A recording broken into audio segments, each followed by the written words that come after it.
Hey guys, tonight we slip quietly into a landscape that feels both impossibly far away and strangely familiar. The dusty steppe at sunrise in what we now call Mongolia, but many millions of years ago, during the Late Cretaceous. You're standing there, or rather trudging in a half-dream, your shoes sinking into gritty earth that has never once felt the tread of humans. The air is dry enough to chap your lips just by breathing, and it carries that crisp chill of early morning, the kind that makes you pull your blanket, or in this case, some imaginary prehistoric poncho, a little tighter around your shoulders. You probably won't survive this, to be honest, but that's sort of the point. You're here only in imagination, a soft observer, with no worries except how to let your thoughts quiet down enough to drift toward sleep. So, before you get comfortable, take a moment to like the video and subscribe, but only if you genuinely enjoy what I do here. And if you're awake enough, drop your location and your local time in the comments. I always love seeing where you're listening from. Now, dim the lights, maybe turn on a fan for that soft background hum, and let's ease into tonight's journey together. The first thing you notice in this dream step is the sun creeping up like it's in no particular rush. Its rays stretch over a horizon that looks endless, flat and cracked earth, patches of wiry grass, a few squat conifers poking up as if they regret ever trying to grow here. The light isn't golden so much as pale, a watered-down lemon that spills thinly across the ground. Shadows are long, and one of those shadows catches your eye. Three-toed impressions trailing off into the distance. Dinosaur tracks. Not the sharp, famous Tyrannosaur prints you might picture, but something smaller, lighter, stretched out like a line of drowsy punctuation marks across the dirt. These belong, at least in your imagination, to Achillobator, a dinosaur whose name sounds dramatic but whose life might not have been nearly so exciting. Achillobator means something like Achilles' warrior because of a formidable sickle-shaped claw on its second toe. You'd expect a creature named after one of the fiercest fighters in Greek myth to have lived a life of constant battle. But when you look at these footprints, uneven and sometimes circling back on themselves, you get the sense this dinosaur spent much of its time wandering around aimlessly, just like you might when you can't sleep and find yourself pacing between the fridge and the sofa. The steppe is quiet. A few insects chirp half-heartedly in the grass, making you think of summer nights in the modern world when crickets drone you toward sleep. Here, though, the sound is lonelier. No cars in the distance, no buzzing neon. Just this long stretch of space where time moves like syrup. You crouch down by the tracks, brushing a fingertip across one print. The dirt is surprisingly cool, still holding the memory of night. You imagine Achillobator padding here only an hour or so before you arrived, though of course in reality these creatures vanished nearly 90 million years ago. Still, time feels bendable when you're sleepy, like one of those clocks melting in a Salvador Dali painting. Your mind drifts. What did the world actually look like when Achillobator roamed? One solid historical fact is that during the Cretaceous, Mongolia was not a barren desert like the Gobi you might picture today. Instead, much of it was patchy woodlands, river valleys, and seasonal lakes. You picture rivers that sometimes dried into cracked mud, only to surge again with sudden rains. The land was shaped not by human agriculture or highways, but by climate swings and the slow grinding of tectonic plates. And then comes a quirky tidbit. Some paleontologists once used crocodile dung as sunscreen during digs in this region. Apparently, it was considered an old desert trick, smearing the dried powder on exposed skin to keep from burning. You shudder at the thought, then smirk. Imagine trying to market that as an eco-friendly sunscreen today.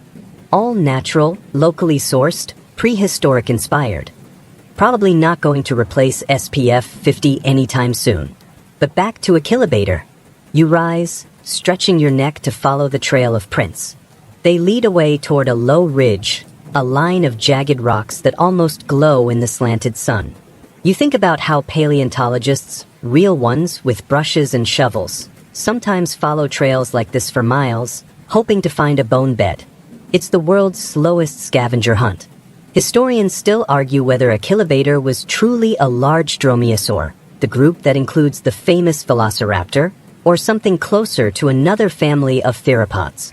The fossils we've found are incomplete, leaving enough gaps for academic squabbling to continue endlessly. And honestly, nothing puts you to sleep like the thought of scientists debating claw angles in conference rooms. You keep walking.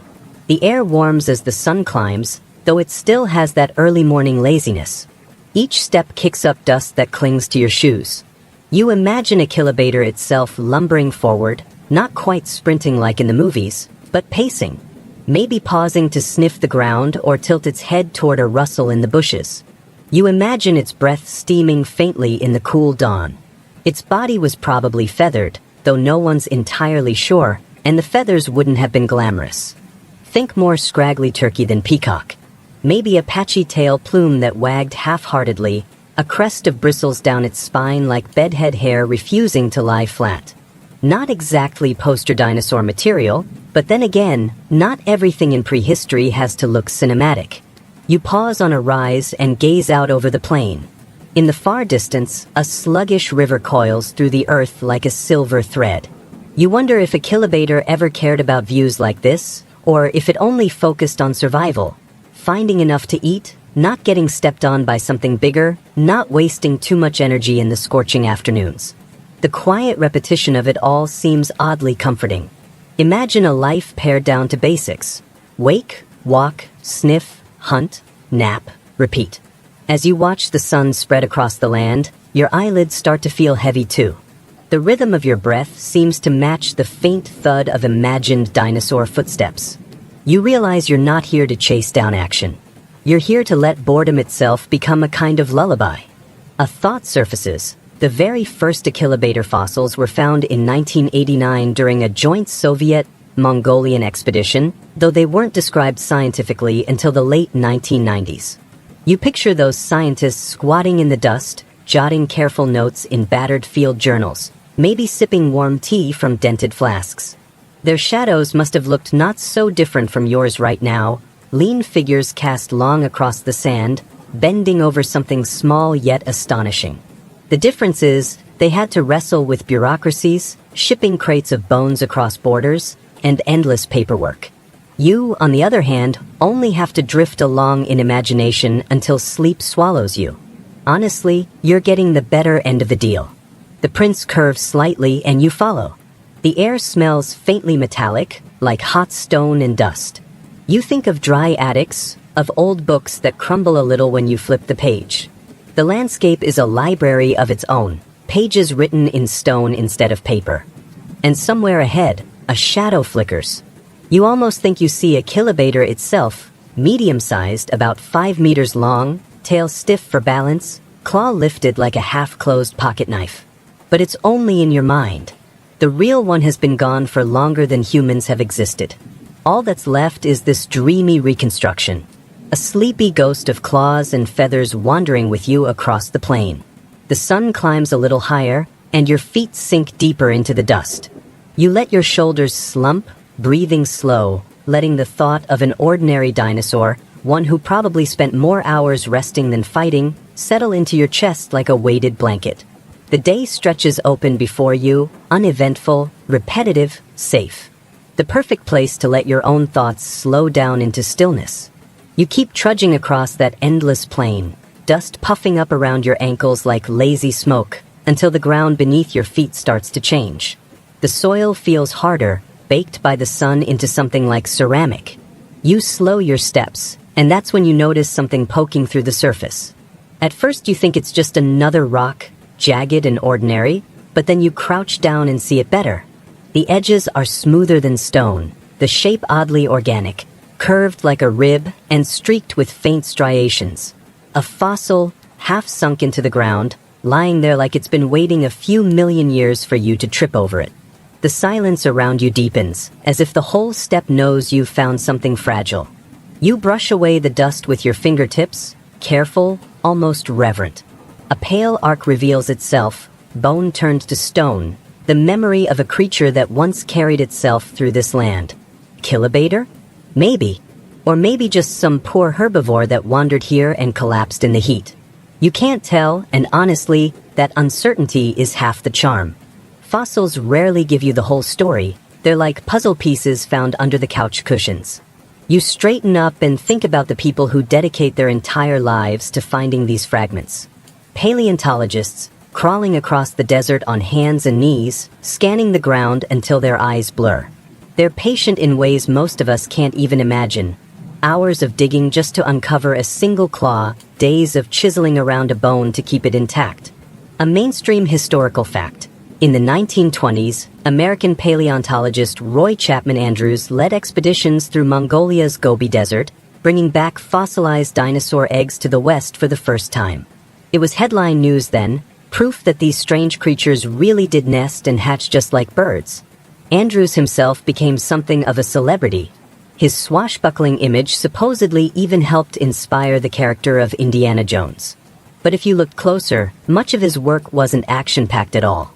It was endless travel in battered trucks, nights spent in tents battered by desert winds, and days of squinting at the ground until sand coated every pore.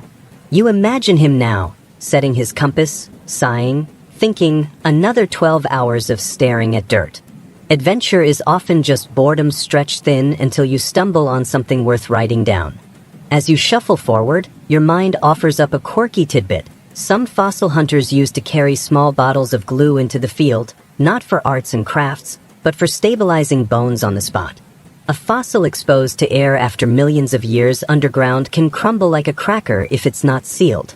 So, picture this, tough-looking scientists in wide-brimmed hats and dusty boots, carefully dabbing Elmer's-like glue onto a bone as though they're working on a kindergarten project.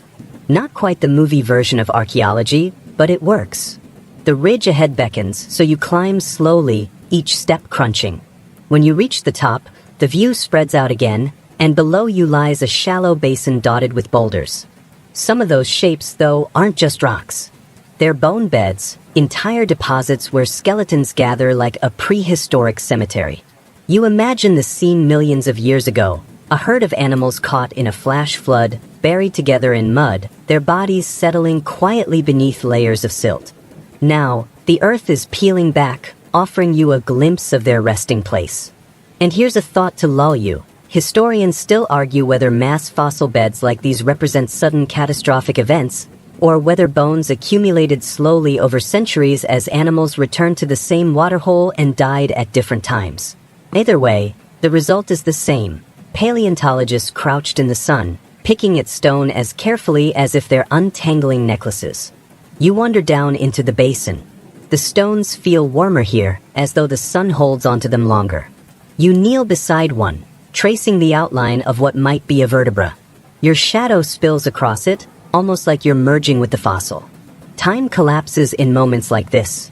You, a modern human in sneakers, touching the petrified skeleton of something that walked under a sky that had never known your species.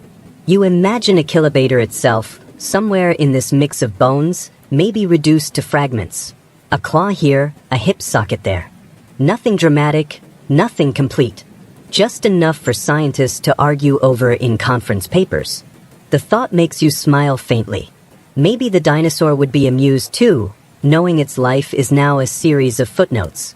The heat presses in gently. You sit on a rock, stretching your legs, letting the quiet swallow you. Fossils don't move, after all. They wait. They've been waiting longer than any human civilization has existed. Think about that. Entire empires rose and fell. Egypt, Rome, the Mongol horde, while these bones sat under sand, perfectly still. If patience were a virtue, fossils would be saints. You lean back, closing your eyes, listening. The wind stirs dry grass somewhere on the edge of the basin. It almost sounds like whispers, like the bones themselves are sighing, grateful for company. And in that moment, you realize that stumbling over these remains isn't just about science. It's about connecting to something older than history, older than memory. Something that makes your own restless thoughts feel very small, and very, very ready to drift into stillness.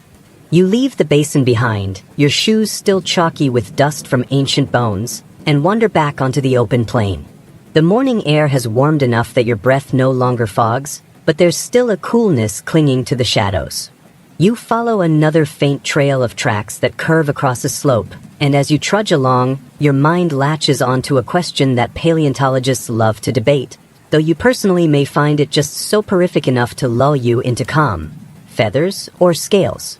Did Achillobator stride across these plains draped in feathery tufts, Or did it sport a more traditional reptilian look, with scales shining like dull armor plates? The fossil record is annoyingly stingy about this. You don't get clear evidence in the bones we found, only hints. Some of its cousins, like Velociraptor, show evidence of feathers. But Achillobator's own remains are fragmentary, like a library missing most of its books. You can picture the paleontologists scratching their heads in dusty tents, flipping through academic papers, and saying things like, well, it probably had feathers, but we can't prove it yet. As you walk, you imagine both versions. First, the scaly one. You picture Achillobator with skin like a giant monitor lizard, leathery and wrinkled, patterned with spots and stripes that blended into the step. The sunlight would glance off its back, highlighting ridges of muscle beneath. The scaly version has a certain gravitas, as if it's saying, I've been doing this dinosaur thing since the Triassic, thank you very much. No need to reinvent myself with fancy plumage. But then, shift your mind's eye, the feathered version.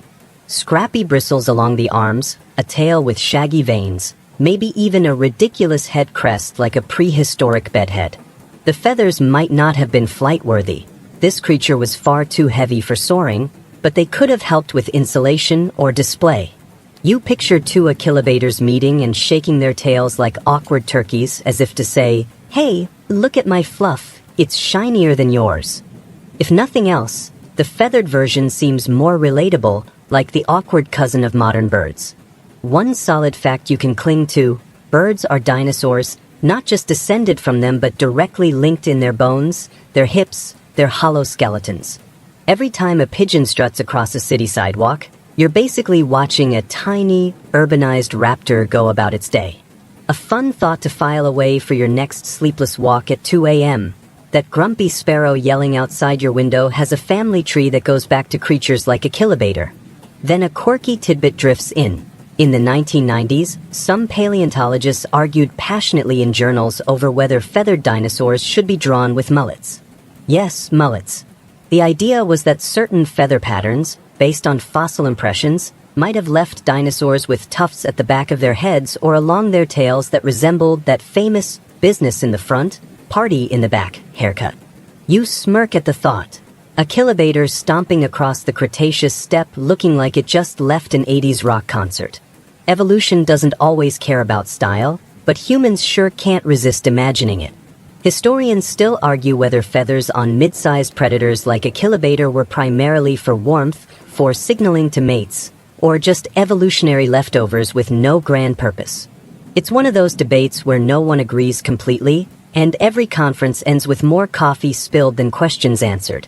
But in a way, the uncertainty is soothing. It means there's no final test, no urgent conclusion, just an open-ended mystery to murmur about while you drift toward sleep. You slow down and picture yourself running your hand across the creature's side. If it were scaly, it would feel rough and dry, like touching old leather or maybe the ridged surface of a basketball. If feathered, it would be patchy, soft in some spots, prickly in others, a mix of downy tufts and stiff quills. Neither version is especially glamorous. Both feel faintly ordinary, like a barnyard animal with a bad attitude. And that ordinariness is exactly what makes it a perfect bedtime companion. The sun rises higher, gilding the land in brighter light, but it doesn't change the sleepy monotony. You keep walking beside the ghost of this dinosaur, whether scaled or feathered, and let the image repeat in your mind like a screensaver. One foot, then the other.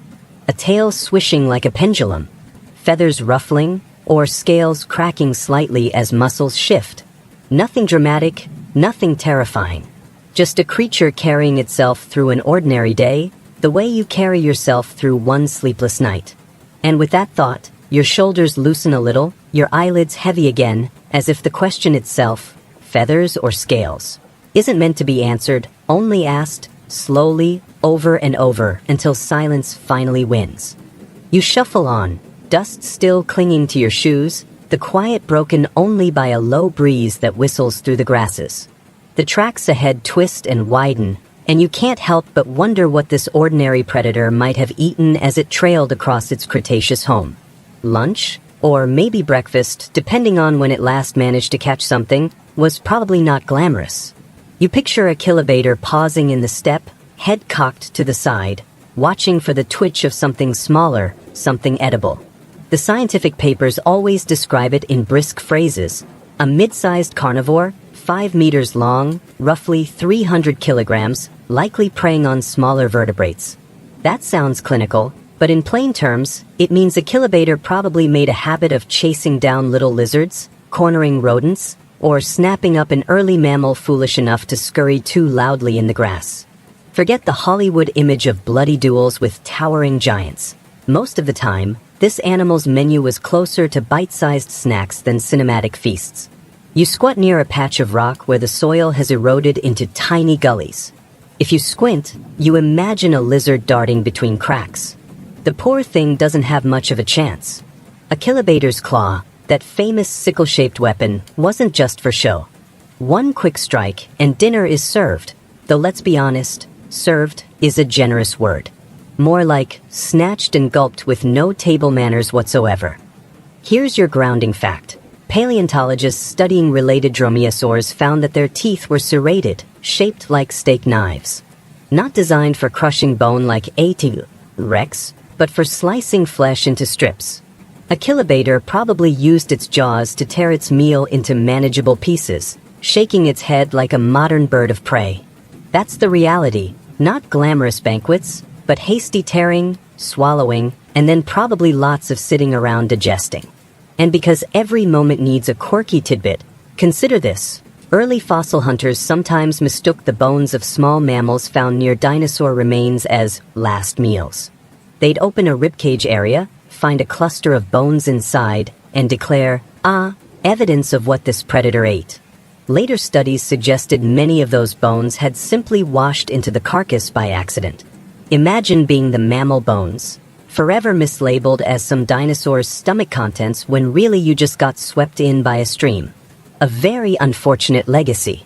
Historians still argue whether Achillobator was more of an ambush predator, crouching in the undergrowth to pounce, or a pursuit hunter that ran down its prey across the plain.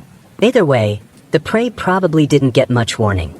To you, though, the image is almost comical. A supposedly fearsome dinosaur creeping after a lizard not much bigger than a modern gecko, all that menace reduced to chasing glorified snacks. You imagine Achillobator finishing its meal and licking its teeth, if it did such a thing. Then, with nothing else to do, it probably flopped down in the dust, belly full of something that weighed less than a sandwich. You yawn in sympathy. Digestion, after all, is one of the sleepiest activities in the natural world. Watch any house cat after dinner, out cold in 5 minutes.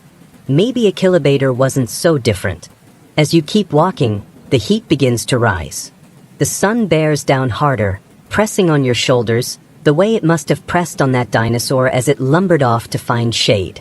The endless repetition of hunt, eat, nap, repeat over millions of years feels oddly reassuring. Nothing urgent, nothing epic. Just a series of small meals and long rests. Your eyelids droop again at the thought. Even predators, it seems, survive mostly on boredom, routine, and patience. And maybe that's the real secret of the Cretaceous steppe. Not the drama of life and death, but the slow, steady rhythm of existence. The plain stretches wider as the day drifts forward, and the air begins to shimmer faintly in the distance, that heat mirage trick where the horizon looks like it's made of glass. You follow the fading trail of Achillobator prints until they disappear into harder ground, and when you lift your gaze, you see movement far across the steppe. At first it looks like a ripple in the land itself, a wave rising where no ocean exists. But then your sleepy eyes focus, and you realize giants. Towering sauropods lumber in the far distance, long necks swaying like cranes over a construction site. They move slowly, not because they're lazy, but because when you weigh more than a dozen elephants, briskness is off the table. Their tails drag arcs in the dust, heavy enough to snap a tree if swung carelessly. You pause, imagining Achillobator weaving its way around these neighbors.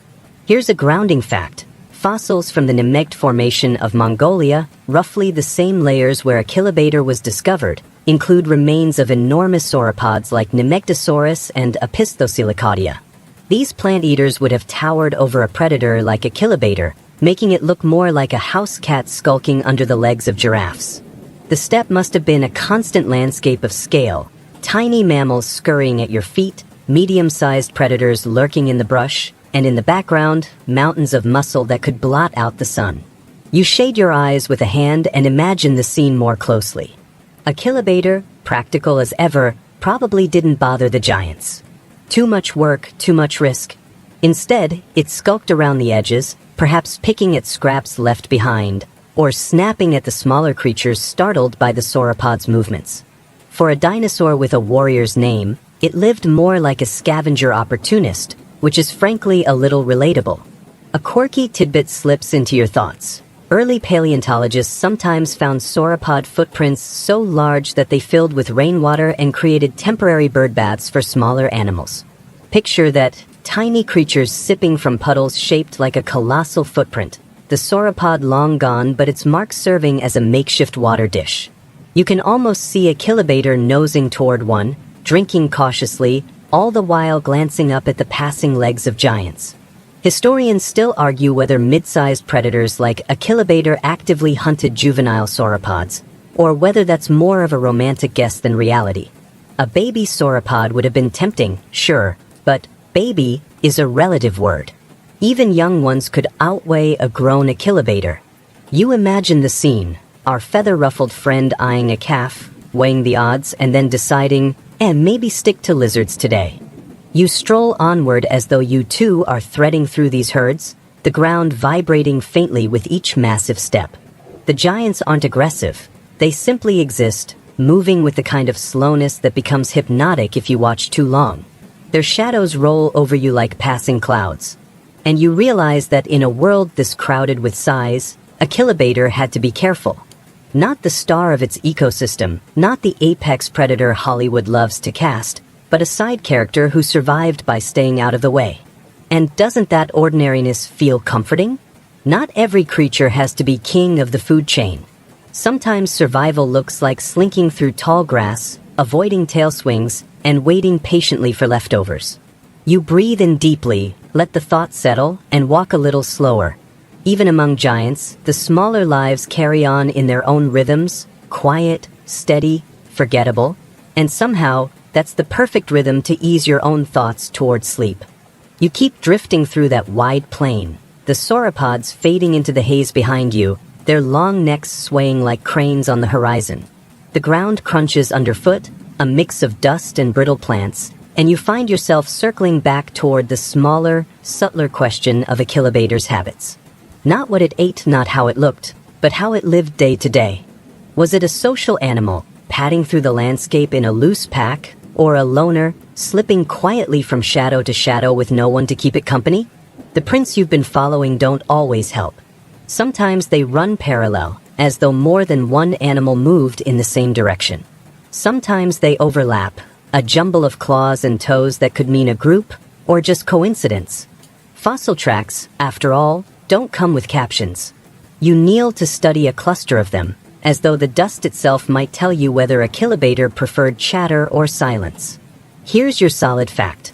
Many dromaeosaurs, the family to which Achillobator belongs, have been hypothesized to hunt in groups. Fossil beds from related species show multiple individuals preserved together, hinting at social behavior.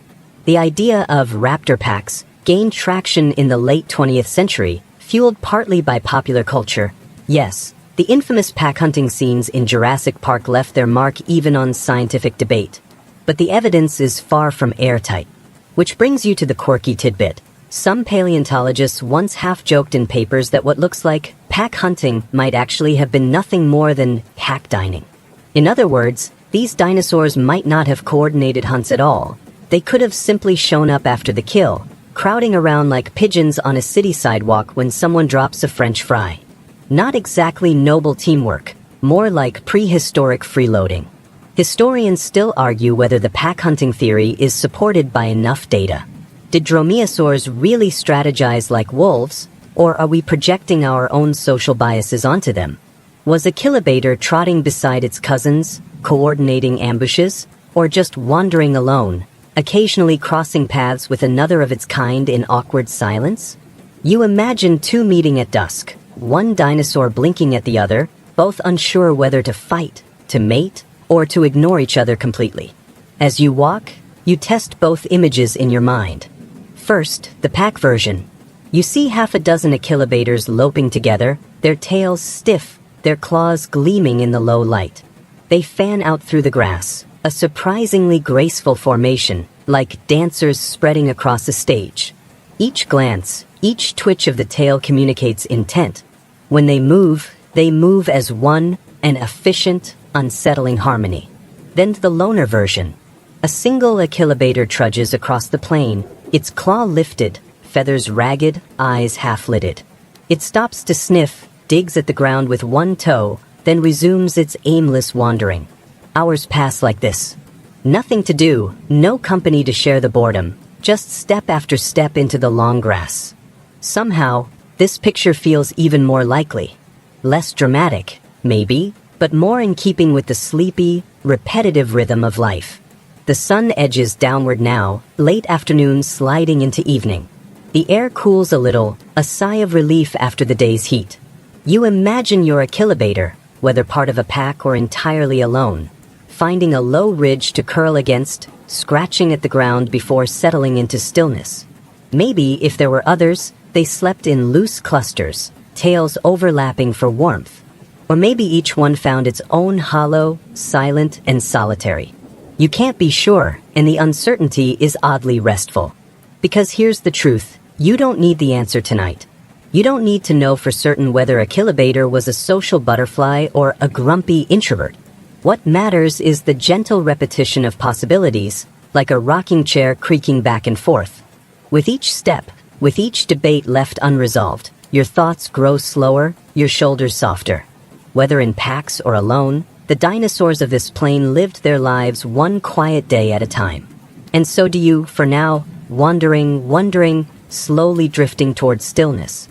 You linger in the cooling air, watching the last warmth of the sun slip across the rocks, and your mind drifts away from the grand questions of survival and neighbors. Instead, it settles on something quieter, what an ordinary day in the life of Achillobator must have looked like. Not the chase, not the kill, not the dramatic fossil moments we remember millions of years later, but the dull, repetitive routine that filled most of its existence. You imagine it waking up slowly, eyes blinking against the early light. The steppe is chilly at dawn, so maybe it shivered a little, feathers or scales twitching against the breeze. It would stretch out its legs, flex its tail, yawn wide enough to flash serrated teeth, then stumble forward, stiff from the night. A dinosaur morning routine. No toothbrush, no coffee, just a deep scratch at its side where insects had bitten, followed by a half-hearted shake to send dust flying. The tracks you've been following seem to tell the same story. Long stretches of straight walking, no sign of a chase, just steady plodding as if it had nowhere urgent to be. The dull monotony of travel was probably most of its life. Even predators don't spend every waking hour in action. They mostly wait, wander, and doze. You know this because modern predators, like lions or wolves, spend enormous chunks of their days resting. Lions can sleep for up to 20 hours in a single day. Imagine that, kings of the savannah, reduced to snoring in the shade like oversized house cats. And here's your quirky tidbit. In the early 20th century, explorers in the Gobi Desert reported seeing camels standing completely still for hours, barely twitching, as though they were part of the landscape itself. They nicknamed them living fossils, because of how statuesque they looked against the rocks. It makes you chuckle, because the same could easily have been said of dinosaurs. For every dramatic hunt, there were countless hours of standing, staring, yawning, scratching, and doing a whole lot of nothing. Historians still argue whether the Cretaceous environment was harsh enough that even predators like Achillobators struggled through long stretches of scarcity. Was it trudging miles between meals, or did prey practically trip over it in abundance? The evidence is thin. Some fossil beds suggest a rich, water-fed ecosystem. Others paint a picture of famine and dust. You let the question hang in the air, unresolved, like a lullaby phrase that never quite finishes. The scene becomes clearer in your imagination. Mid-morning arrives, the sun climbs higher, and Achillobator has already decided this is not a productive day. It lowers its body into the dust, tail stretched out stiffly behind, head resting on its forearms. Maybe it closes its eyes, maybe it half dozes, twitching an ear at the hum of insects. The ground is warm beneath it, almost comforting, like a stone heated in the oven. For hours, nothing moves except the slow rise and fall of its chest. When it does stir, it isn't to hunt, but to shake off flies. It scratches at the dirt, maybe rolls a little, leaving shallow impressions in the soil. You can almost see the marks here, oval dips where its weight pressed down, just like the shallow depressions left by modern birds dust bathing. And so the cycle repeats. A lazy walk to a waterhole. A sip, cautious glances left and right. A few steps toward shade. Another nap. The most ordinary existence you can imagine. Exactly the kind that rarely makes headlines, but which quietly makes up almost all of life. The sun drifts down, painting the land with long shadows. Achillobator yawns again, a rasping, toothy gape that doesn't mean hunger so much as weariness. You find yourself yawning in response, the rhythm contagious across millions of years. And in that shared moment of dullness, scratching, napping, pacing, repeating, you feel your own mind loosen, as though boredom itself is the softest blanket in the world. The last warmth of the day fades, and you drift down a shallow slope where the land opens into something quieter. A riverbank, though not the mighty roar you might expect. Instead, it's a trickle, winding through reeds and stones, water no deeper than your ankles. The surface catches the fading light in flickers, as though the river itself is yawning with you. Achillobator must have walked here too, its tracks pressing along the damp edges, softer impressions than the dry ones out on the step. You crouch at the edge, dipping a hand into the cool current. The water carries a faint mineral tang, a reminder that these streams changed shape constantly in this ancient landscape. Here's a grounding fact. During the Late Cretaceous, the region we now call the Nemeg Basin was carved by shifting rivers and floodplains. Fossil evidence shows alternating wet and dry cycles, periods of flowing water followed by long droughts where channels turned to cracked mud. The world was in flux, not static, forever reshaping itself. You glance at the stones scattered around the bank. Some are smooth, polished by centuries of water, while others are sharp-edged, as if they've only just been broken loose. It's easy to imagine a dinosaur stepping here and slipping slightly, claws scraping against rock. Not every moment was a hunt or a fight. Sometimes life was as mundane as finding steady footing on a wet bank. And now a quirky tidbit. Paleontologists working in Mongolia have occasionally found fossilized fish scales in the same layers as dinosaur bones. It suggests that some predators, maybe even our weary Achillobator, snapped at fish when the opportunity arose. Not exactly a majestic hunt, more like fishing with the grace of a heron and the subtlety of someone dropping their sandwich in the water. You can almost picture Achillobator wading awkwardly, swiping with its claw, splashing far more than it actually catches. Historians still argue whether rivers like this served as lifelines that drew herds together, concentrating predators and prey alike, or whether they were dangerous places, prone to flash floods that wiped out entire groups of animals in one sweep. Both images linger as you trace the sluggish current, a place of nourishment and a place of risk. The quiet hum of insects thickens here, their buzzing blending with the soft rush of water over pebbles. You let the sound sink into your chest, steady and repetitive. It's easy to imagine Achillobator pausing here for long stretches, drinking, then simply standing with its reflection wavering in the current. Maybe it scratched at the mud, maybe it left behind a trail that hardened into stone, waiting millions of years for someone else to find. The river winds on, disappearing into the steppe, carving new routes even as you watch. You realize this landscape has never been still, water shaping earth, earth swallowing water, life adjusting to both. It's the same restless cycle you've been walking through all night, but here, slowed down to the gentlest pace imaginable. You rest at the bank for a while, listening, your eyes growing heavy. The rhythm of the stream becomes indistinguishable from your own pulse, each beat slower than the last.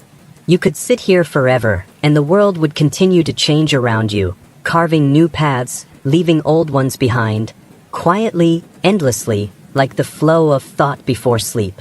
Twilight settles over the plain, turning everything a soft, muted gray. Shadows lengthen across the rocks and grasses, and you trudge onward, feeling the familiar ache in your legs from hours of walking. Achillobator, in your mind, is moving alongside you, or maybe it's already curled in some low dip, half asleep, tail flicking occasionally. You can't see it, but its presence is implied, like the quiet hum of a distant fan that lulls you toward rest. The terrain begins to rise again, gentle hills that slope upward in endless repetition. You stumble slightly over a jutting stone and realize your imagination is filling in details. A bird scuttling along the ridge, a rustle of small mammals in the underbrush, a faint, wind-carried scent of mud and plants. This sensory layering is what keeps you tethered to the moment, a soft awareness that balances between observation and drifting thought. Here's a grounding fact. The Nemegt Formation, where Achillobator lived, contains evidence of diverse habitats: floodplains, river channels, dunes, and small forests of conifers. These weren't exotic jungles, just ordinary vegetation providing food, shelter, and shade. Achillobator's life unfolded among these landscapes, threading between different microenvironments, never pausing for drama, just the slow, daily grind of survival. You pause on a low ridge, gazing at the faint silhouettes of distant dunes. A quirky thought surfaces. Some fossilized plants from this area have leaves that curl in ways reminiscent of modern ferns, almost like the land itself was practicing an eternal stretch towards sleep. Paleobotanists have marveled at the tiny details of these impressions, noting veins and frond patterns that survived millions of years almost perfectly. You imagine a sleepy Achillobator brushing past them, not noticing the delicate artistry beneath its feet, yet leaving traces of its presence in the same sediment layers. Historians still argue whether the diversity of these habitats meant that mid-sized predators had to be generalists, exploiting every corner of their world, or whether they could afford specialization. Did Achillobator focus on a narrow diet, or was it the type to wander widely, sampling whatever prey was convenient? The fossil record gives hints but no definitive answers. You let that uncertainty sink in, a soft hum at the edge of your thoughts, perfect for quiet reflection. You begin descending the ridge, stepping carefully on loose stones. The sun has dipped behind distant hills, and the plain ahead is bathed in the pale blue light of approaching night. The air cools, carrying the faint scent of damp soil and crushed grass, a combination that somehow relaxes your muscles. Achillobator, if it is still out there, has probably stopped for the evening, conserving energy like any sensible animal. The monotony of these movements, step, pause, glance, shift, carries a rhythm akin to a heartbeat. You feel your own steps slow, syncing subconsciously with the imagined tempo of the dinosaur. Every minor bump, every scrape of stone underfoot, fades into a gentle background noise, unimportant but present. You glance back at the ridge you've descended. In the fading light, its contours blur, merging into a uniform sweep of gray and shadow. Achillobator, the riverbank, the dunes, the faint outlines of plants, all begin to melt together in a haze of ordinary shapes and motions. You realize that the comfort of routine, of repetition, is what makes this landscape, and these creatures, so suitable for drifting toward sleep. And as the plain stretches endlessly ahead, quiet and neutral, your thoughts become lighter, edges softening. The world has slowed, the dinosaurs have slowed, and even your wandering mind is surrendering to that gentle, irresistible cadence. Night deepens over the plain, the last sliver of sunlight slipping below the horizon. You move slowly now, your steps lighter, almost tentative, as if the world itself has grown softer. Shadows pool in low spots, stretching across uneven ground, while the air cools and the faint scent of earth and dust rises from the soil. Somewhere nearby, a wind stirs the sparse grasses, sending a whispering rustle through the quiet. Achillobator, in your mind, is now fully resting, tail curved around its body, eyes half closed, breathing slow and steady. The ground beneath you changes subtly as you descend into a small depression, loose soil giving way to harder clay. You notice the faint impressions of ancient footprints pressed into the hardened surface, shallow and irregular, telling a story of countless creatures moving across this landscape long before your presence. Fossilized tracks offer hints of behavior, but they're frustratingly incomplete. You imagine Achillobator carefully navigating this same terrain, lifting each foot, avoiding obstacles, pausing occasionally to sniff the air or listen for distant movement. A grounding fact emerges as you consider this. Fossil trackways allow paleontologists to estimate the speed and stride of dinosaurs. Achillobator's footprints suggest it could reach moderate speeds in short bursts, but most of its life was spent walking, pacing, and maneuvering through its environment. The drama is occasional, not constant. The ordinary dominates.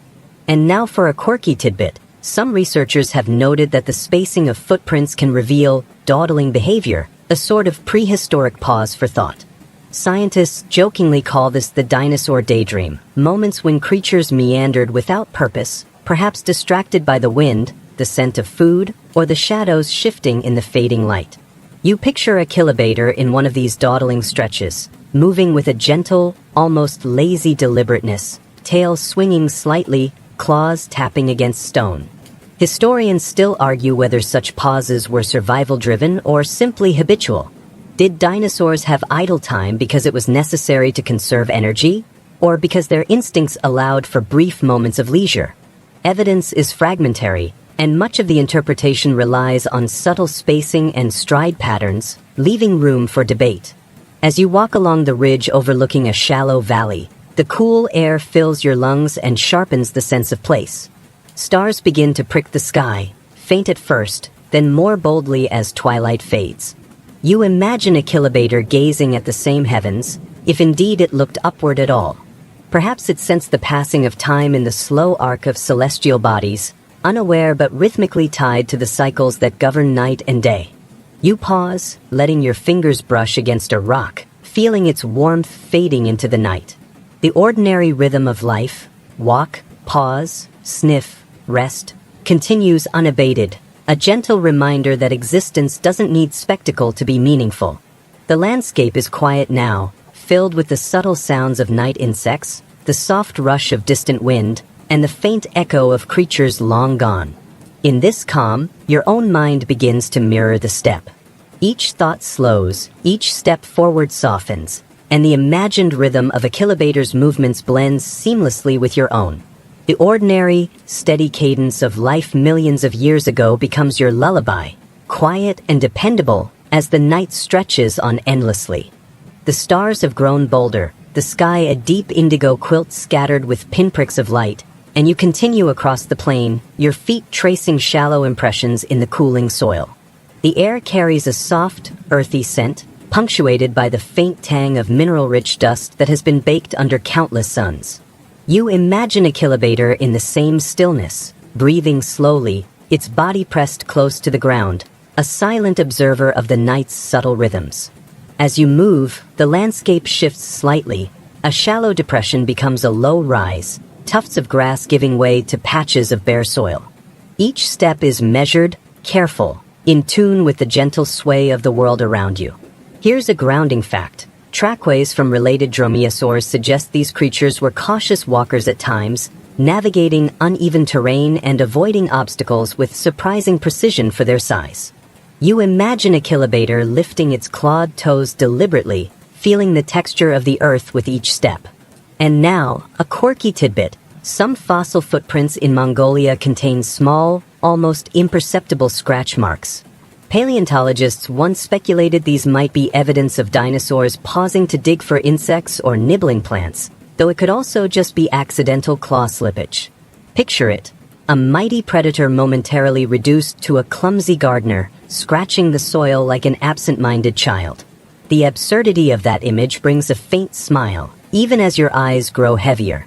Historians still argue whether mid-sized predators like Achillobator spent more time actively hunting or simply wandering in search of opportunistic meals. Fossils alone can't answer definitively. Sometimes it seems like these dinosaurs spent more energy thinking about moving than actually catching prey, much like humans pacing while waiting for a late bus, or scrolling through their phones without really expecting anything. You pause on a slight rise, letting your gaze sweep across the valley below. The land stretches in gentle waves, dotted with shadows and reflected starlight, the occasional ripple in the grass hinting at small nocturnal animals. You imagine Achillobator observing the same scene, tail flicking lazily, feathers or scales catching the moonlight, ears, or the dinosaur equivalent, tuned to faint rustles. Night doesn't bring excitement, it brings quiet attentiveness, an awareness of the environment rather than the rush of action. The monotony is comforting. Walking through the night, you feel your own heartbeat settle into rhythm with the imagined cadence of Achillobator's slow, deliberate movements. Each step, each pause, blends with the whisper of wind and the distant hum of insects. You let yourself imagine the dinosaur stretching, then curling back into rest, a simple cycle of motion and stillness repeated across millennia. Your mind drifts further, filling in tiny, ordinary details. Achillobator flicking a stray insect from its snout, shifting slightly to avoid an uncomfortable rock, sighing, if dinosaurs could sigh, in the mild night air. No drama, no battles, no heroic feats, just a creature existing minute by minute, day by day, in a world that turns on quietly and predictably. In the hushed darkness, your eyelids grow heavier, the long rhythm of the plain wrapping around you. Every thought slows, the landscape softens, and the distant stars above shimmer with a gentle, calming constancy. Life, in its most ordinary form, becomes the softest lullaby. The plain is now draped in night, a muted canvas lit only by the soft glow of stars, and you continue your quiet journey, shoes brushing against dry grass and scattered stones. The air is cooler, carrying the faint scent of damp soil where earlier streams had seeped, mingling with the lingering warmth of the earth. Somewhere nearby, a soft wind rustles through low plants, carrying a subtle cadence that feels like nature's own slow heartbeat. You imagine Achillobator moving in this calm, though mostly still, world, perhaps stretching its legs slightly, shaking dust from feathers or scales, tail tracing arcs in the soft dirt. Here's a grounding fact. Achillobator's anatomy suggests it was built for bursts of speed over short distances, not sustained sprints. Its hind legs were muscular and strong, but the creature's center of mass, coupled with its tail, was designed for balance rather than long chases. Most of its life likely consisted of slow, deliberate movement, stalking, pausing, sniffing the air, adjusting position in the landscape. The excitement we imagine as humans is probably exaggerated. In reality, many hours were spent simply existing. And a quirky tidbit, paleontologists have occasionally found fossilized dromaeosaur bones in odd, curled positions that resemble the way birds tuck themselves in for sleep. Some scientists joked these creatures had nighttime yoga routines, curling in awkward but apparently restful postures. You picture Achillobator stretching in the moonlight, a tail flick here, a flex of the limbs there, moving like a drowsy yogi on a very large, feathered mat. Historians still argue whether such resting positions were habitual or accidental, the results of sudden death in the fossil record rather than deliberate choice. Fossils can be misleading, capturing a single moment frozen in time rather than a representative daily pattern. But the speculation is soothing. The thought of a dinosaur curling up, indifferent to the vast night, is a surprisingly gentle image. You pause near a low ridge, looking across the steppe. Shadows pool in shallow hollows. Faint rustlings hint at the presence of small mammals and insects, and the distant stars reflect faintly on scattered stones. You imagine Achillobator observing the subtle changes around it, the movement of wind through the grass, the faint shifting of sand in a dune, the distant reflection of starlight on the remnants of a dry creek bed. It's not a predator on high alert. It's simply alive, present, and moving through an ordinary night. The rhythm of your own footsteps slows, your breathing eases, and the monotony of the scene, step, pause, glance, shift, is hypnotic. Achillobator's imagined movements mirror your own pace, and the ordinary repetition becomes a lullaby. The creature scratches at the dirt once, then again, stretches, and finally settles into near stillness. The world seems to exhale with you. Even in the vastness of the plain, life continues in soft, unremarkable ways. Insects buzz faintly, small mammals scurry unseen, and Achillobator, if it were real and present, would slip into sleep, a quiet observer of the starry night. You feel your own thoughts drifting with the same gentle cadence, every subtle noise and movement blurring into the peaceful monotony that carries you closer to rest. Night deepens further, and the plain stretches before you like a soft, dark blanket dotted with pinpricks of starlight. Your steps are careful now, almost hesitant, as if the shadows themselves are guiding you. The ground is uneven, dotted with stones and low clumps of grass that brush against your ankles. You imagine Achillobator moving alongside, each careful step mirrored in your own mind, its tail tracing gentle arcs behind it, toes pressing into the soil with quiet purpose. A grounding fact: skeletal evidence suggests Achillobator had a robust, flexible tail, likely used to balance while walking or running. Unlike the dramatic whip-like motions often depicted in movies, the tail's primary function may have been subtle adjustments to posture and stability, especially while navigating uneven terrain. Most of the day, then, its tail was probably a silent, functional companion rather than a weapon. And here's a quirky tidbit. Some paleontologists have noted that the fossilized ends of certain dromaeosaur tails appear stiffened, perhaps acting like a counterbalance akin to a tightrope walker's pole. Others joked this feature could have made them excellent dancers, albeit very large, very feathered ones. If only dinosaurs had leisure time for choreography. You can almost picture Achillobator in your imagination, tiptoeing carefully over pebbles with its tail held like a dancer's staff, making small, precise adjustments with every movement. Historians still argue whether these tail adaptations were primarily for hunting, balance, or social signaling.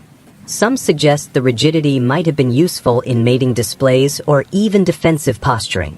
But in the quiet of night, you imagine the answer doesn't matter. Balance, survival, display, all collapse into simple, ordinary movement. The plain feels endless, the distant horizon a blurred line between earth and sky. You notice faint rustlings, small mammals shifting through grasses, insects crawling over fallen leaves, the occasional whisper of wind through sparse plants. Achillobator, if it moves, does so without urgency, blending into the night's rhythm rather than standing out. Its existence, in this moment, is entirely ordinary. The monotony of the landscape is hypnotic. Step after step, pause after pause, the repetition presses gently against your mind. You imagine Achillobator resting intermittently, perhaps crouched low in the brush, tail curled slightly, eyes half-lidded as it monitors the world with the barest attention. There is no drama, no hunt, no spectacle, just the slow, continuous rhythm of life. Your breathing aligns with the imagined creature, each inhale and exhale syncing with the soft night sounds. Even the rustle of your clothing against the grass seems part of the quiet chorus. The vastness of the steppe, the gentle hum of life around you, and the steady, ordinary movements of Achillobator combine into a lullaby for your mind. As you trudge onward, the stars above shimmer faintly, reflecting in your eyes like distant campfires. The landscape fades softly at the edges of perception, every detail blurred just enough to be comforting. The steady, ordinary motions, walking, pausing, shifting, resting, become your own, carrying you closer to the sweet surrender of sleep.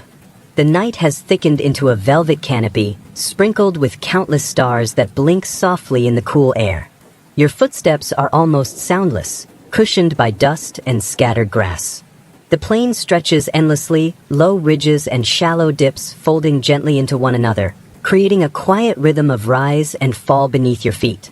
You imagine Achillobator moving alongside, tail brushing lightly against tufts of grass, claws pressing shallow impressions into the soil. Its breathing is calm, measured, the world around it alive yet unremarkable.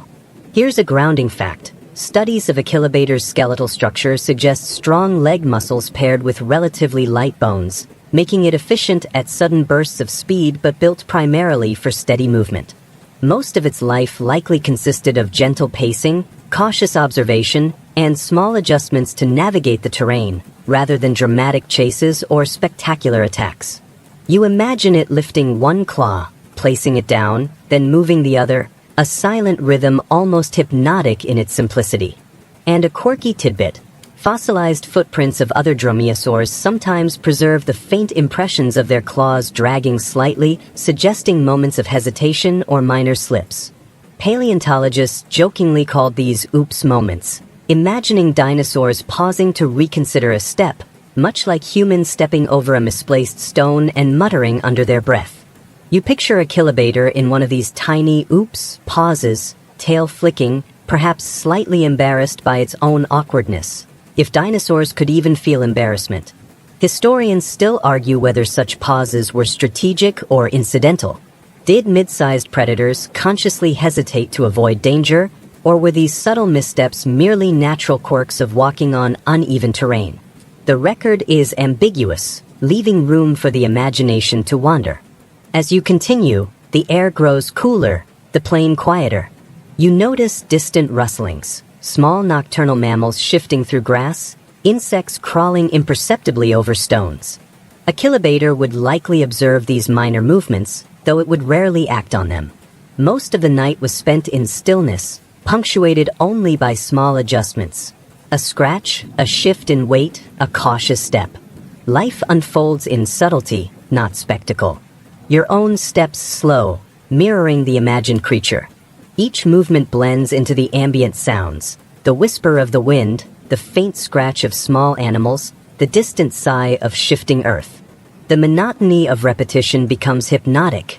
You imagine Achillobator settling in a shallow depression, tail curling, eyes half-lidded, pausing just long enough to let the night absorb its presence. And so, the plain stretches endlessly, peaceful in its ordinary rhythm. Step, pause, shift, rest. The gentle, repetitive cadence carries you onward, as much as it carries the imagined dinosaur. Shadows soften, edges blur, and the monotony, so often overlooked, becomes a quiet comfort. You feel the ordinary weight of life pressing softly around you, lulling your mind towards stillness. The night has settled fully, a cool, gentle blanket over the vast plain. Stars twinkle faintly, scattered unevenly across a deep, dark sky, their lights softened by distance and dust. The wind is barely perceptible, rustling a few grass stems here and there, creating a subtle, soothing murmur. You walk slowly, each step deliberate, feeling the soft give of soil underfoot. Achillobator, in your imagination, is almost invisible now, curled low against the ground, tail wrapped close, feathers or scales ruffling faintly in the breeze. It breathes steadily, a quiet rhythm that mirrors your own slowing heartbeat. Here's a grounding fact. Dromaeosaurs like Achillobator had highly mobile forelimbs, with claws capable of precise manipulation.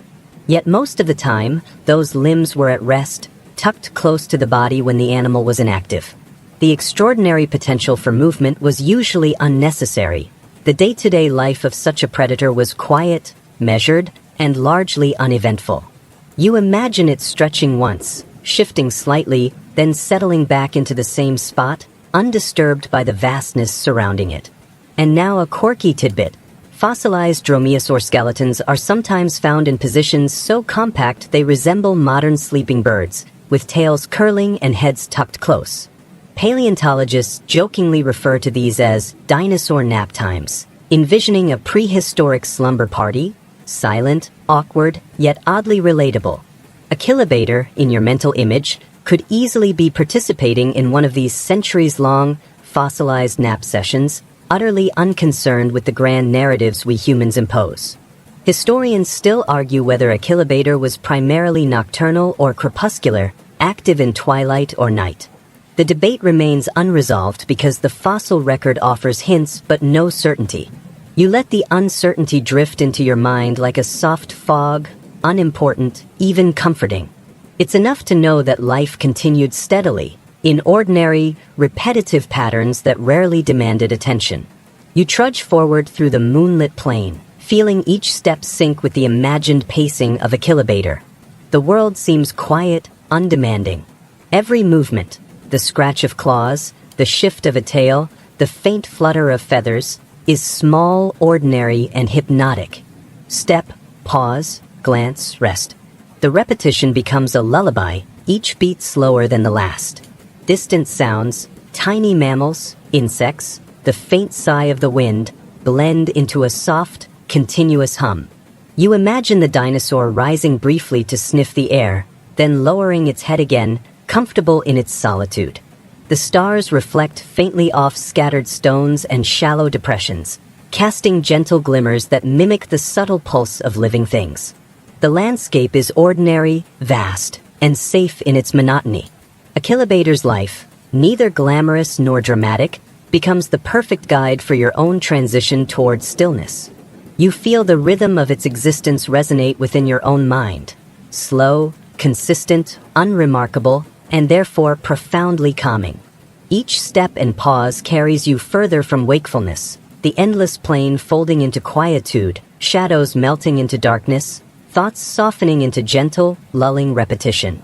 The plain stretches endlessly, now fully surrendered to the quiet embrace of night. Every shadow, every gentle rise and fall of the terrain seems softened by distance and memory. You feel the cool air brushing against your skin, carrying the faint, earthy scent of soil and grass, mingled with the subtle hum of nocturnal life. In your mind, Achillobator lies curled low, tail wrapped comfortably, limbs tucked, utterly still yet fully present. The ordinary rhythm of its life, the slow walk, the subtle pause, the almost imperceptible shift of weight, becomes your own. You inhale deeply, letting the calm settle into your chest. Step, pause, glance, rest. Step, pause, glance, rest. The repeated simplicity is hypnotic, each motion a gentle drumbeat guiding your thoughts toward quiet. Distant rustlings of insects and small mammals blur into a continuous lullaby. The wind sighs softly through sparse grasses, brushing against stones and shallow depressions, and your mind softens to match the landscape. Every edge fades, every detail blurs, leaving only the gentle cadence of ordinary life, stretching backward across millions of years and forward into your own slumber. Even the stars above seem to pulse slowly, faint glimmers that echo the rhythm of breathing, the slow, measured heartbeat of the plain, and the imagined pulse of Achillobator resting somewhere nearby. There is no urgency here, no drama, only the quiet constancy of existence repeated in simple patterns. You are neither hurried nor distracted. You are simply present, carried gently by the monotony, lulled by repetition, enveloped in the calm of the ordinary. And as your eyelids grow heavier, as thoughts drift slower and softer, the world folds around you. The plain, the dinosaur, the night itself, they blend into one seamless expanse of gentle, unremarkable continuity. You let yourself go, step by step, breath by breath, into the tender, endless lull of sleep.